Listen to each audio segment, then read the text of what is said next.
Bonjour, je suis Natacha Maurice et voici les codes de la mode des défilés croisières. Qu'est-ce que ça colle les croisières? Qu'est-ce que ça colle la cruise? Souvent on me dit « mais c'est tout le temps la Fashion Week, non ?» La réponse est oui. Mais est-ce que vous connaissez la Fashion Week des défilés croisières? Voici les codes de la mode, les défilés croisières. Abonnez-vous à la chaîne pour tout voir de la mode. Entre mai et juin, il y a des défilés croisières. Des défilés énormes, souvent dans des destinations prestigieuses, avec des mises en scène qui tapent. Alors, c'est quoi les défilés croisières? Pourquoi croisière? Et pourquoi c'est si important dans l'industrie de la mode? Quelqu'un a la réponse? Nope.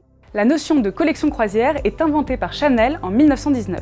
Coco Chanel présente une collection de demi-saison, destinée aux femmes plutôt aisées qui partent à Biarritz au début des beaux jours. Les vêtements plus fluides, les formes plus amples, des tissus moins lourds, pour passer du temps sur son yacht, pour faire du sport, ce qui est un concept furieux et nouveau à l'époque. Il y a des pyjamas de plage, des pantalons, des robes du soir légères.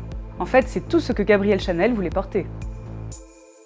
À partir de 1983, Karl Lagerfeld reprend l'idée.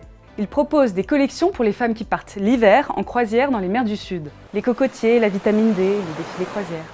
La logique est, c'est pas parce qu'on est sur le pont du yacht qu'on doit être habillé n'importe comment. Le soir, c'est festival de robes étincelantes pour aller dîner avec Jacques, Rose et le capitaine.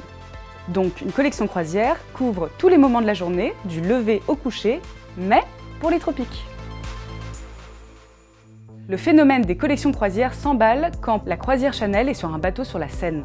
L'année suivante, Karl Lagerfeld embarque les mannequins et la presse dans d'anciens bus de la RATP.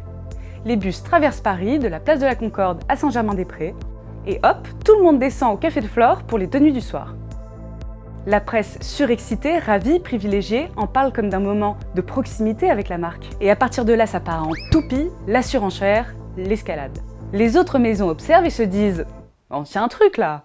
Aujourd'hui, Louis Vuitton, Dior, Gucci, Balenciaga, mais aussi des maisons comme Max Mara, Isabelle Marant, Fendi, Hermès, Versace, Kitsune, Marni présentent des collections croisières. Certaines ne produisent que des lookbooks, c'est-à-dire des photos sobres, comme ici Acne Studio, Stella McCartney, Victoria Beckham. D'autres, pour se démarquer, vont faire la course à la destination la plus sublime, au lieu le plus étonnant. On part à Los Angeles, à Dubaï, à Cuba, à Singapour, à Séoul, à New York, à Shanghai, à Rio, à Lecce, à Athènes.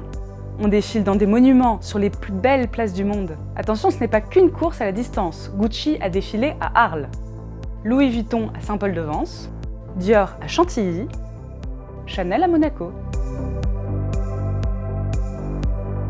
C'est juste qu'il faut un lieu un peu à part, un ailleurs.